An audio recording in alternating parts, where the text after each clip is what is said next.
Hello, everyone. This is Steve O'Reilly with SkinnyPost.com, and I am joined today with George Foster, former NFL veteran. George, nice to have you on the site.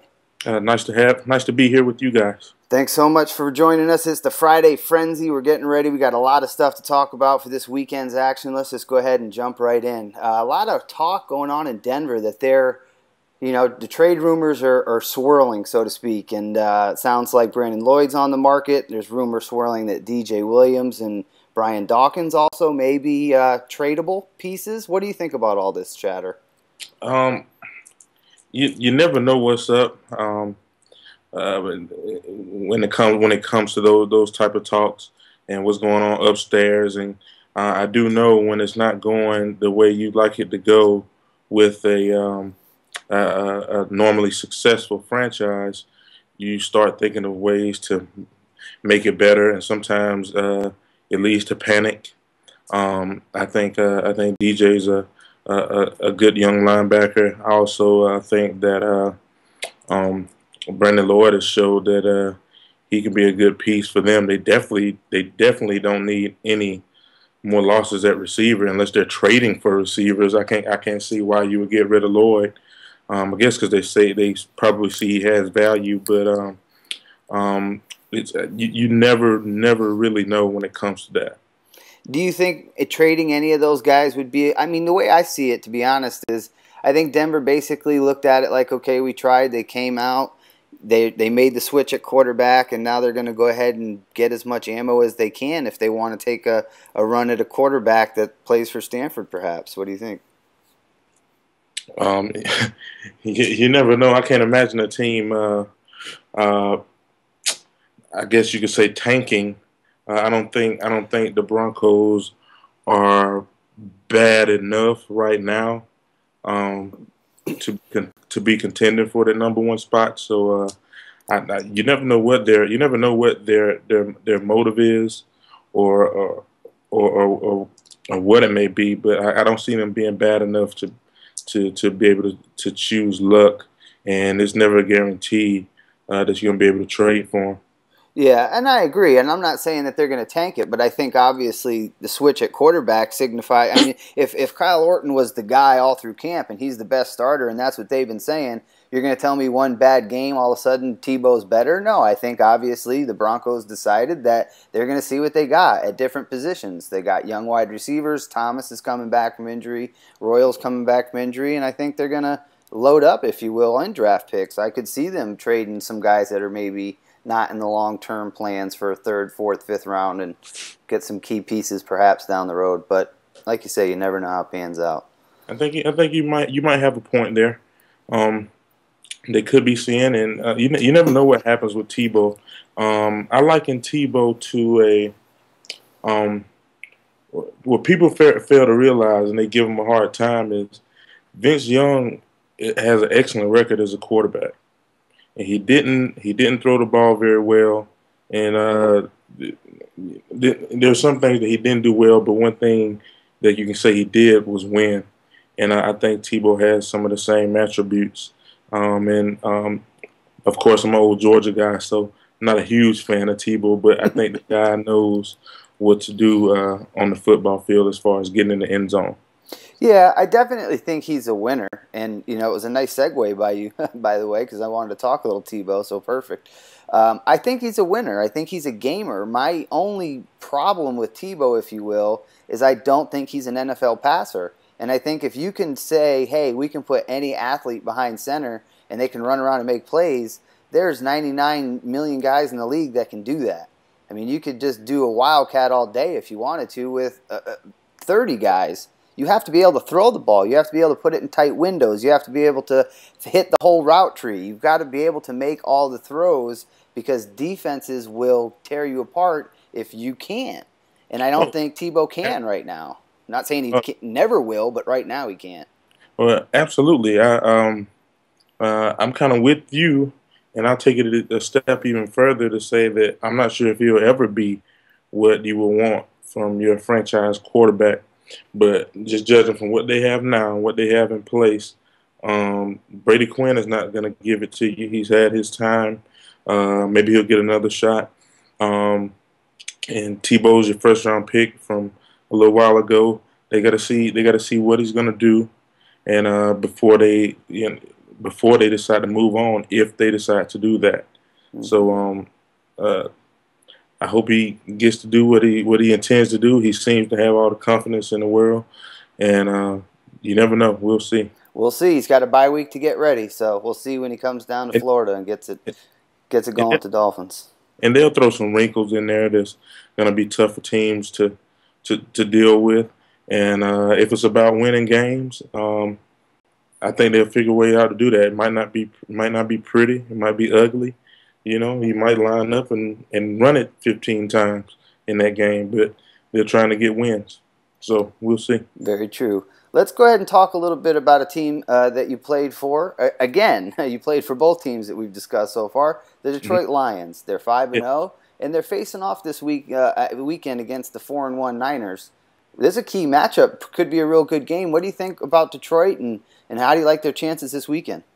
I think Detroit has a great chance this weekend. Definitely the keys to Detroit is going to be stopping the run game of San Fran.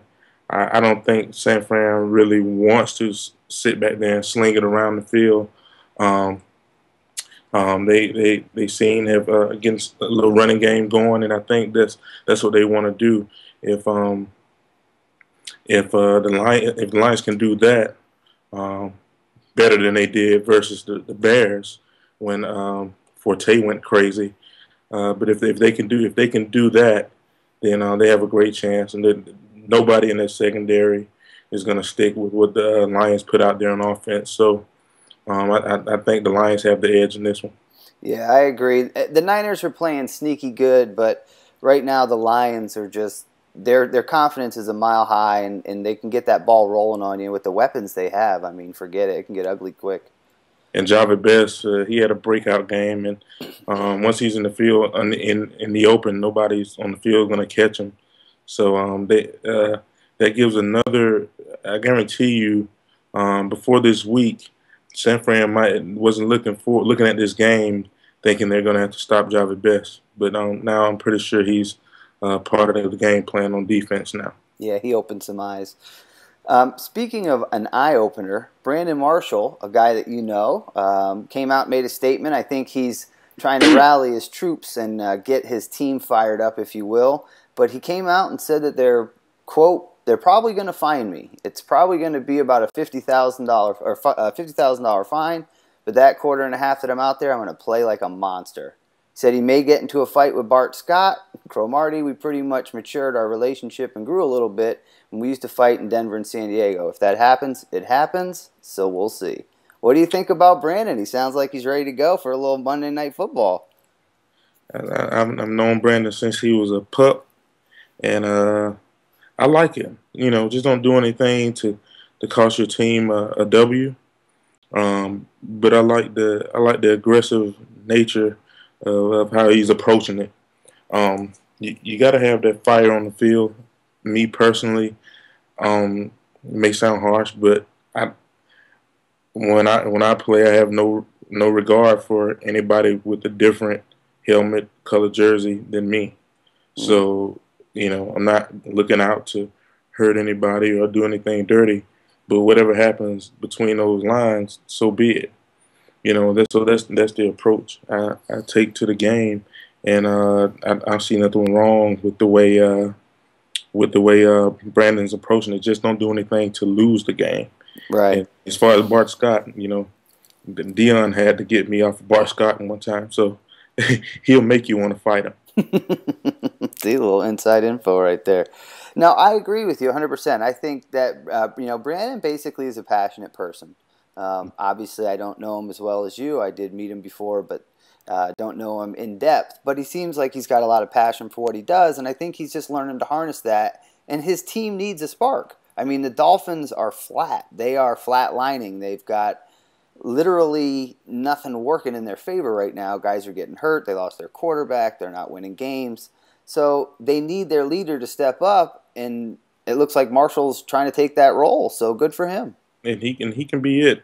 There's no reason why he shouldn't be spoken in the same ranks as guys as now that Calvin Johnson's emerging, the Larry Fitzgeralds and Mm-hmm. some of the other guys that are ranked as some of the top receivers. I'm telling you, this guy has just as much talent as those guys. He's huge. He's Mm-hmm. 230 plus pounds, explosive.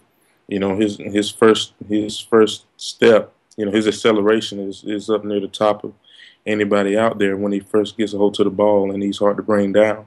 So I'm looking for him to get rolling too, and they need that. You know, they have to feed him the ball and get him going, because once he gets in that mode with how he attacks the game, he's gonna be hard to stop. Absolutely. George, we appreciate your time so much today. Before I let you go, I noticed the other day you had a prediction that was right on the money. Score and all, I believe. Is that correct? Yeah, yeah. I kind of thought about it, about how I thought the game would play out, and uh, 21 points. You know, field goal. I figured Detroit could, you know, squeeze in 3 touchdowns.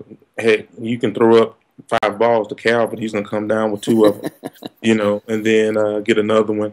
And with Jason Hanson kicking inside, you know, I figure at least get one, at least get a field goal. And I just I just figured like the defense of the Lions would rally and do a pretty good job on Chicago, because once it gets loud and anywhere you're playing, man, it's hard, man. It is. As you can see, they had 1,000 false starts in the game. Exactly. All right, real quick. I got 1, 2, 3, 4, 5, 6 or so games I'm going to throw at you real quick. Give me the winner right away. Carolina at Atlanta. I think it's time. Cam's getting close, man, and that team showed that the last game they can actually run the ball, which they kind of had me ticked off a little bit earlier with the young fella playing so well and not having a run game to accomplish it. So with Atlanta kind of maybe having some doubt now, and Carolina getting better, I'm going to give the edge to Carolina. All right, Houston versus Baltimore. Houston's taking some hits.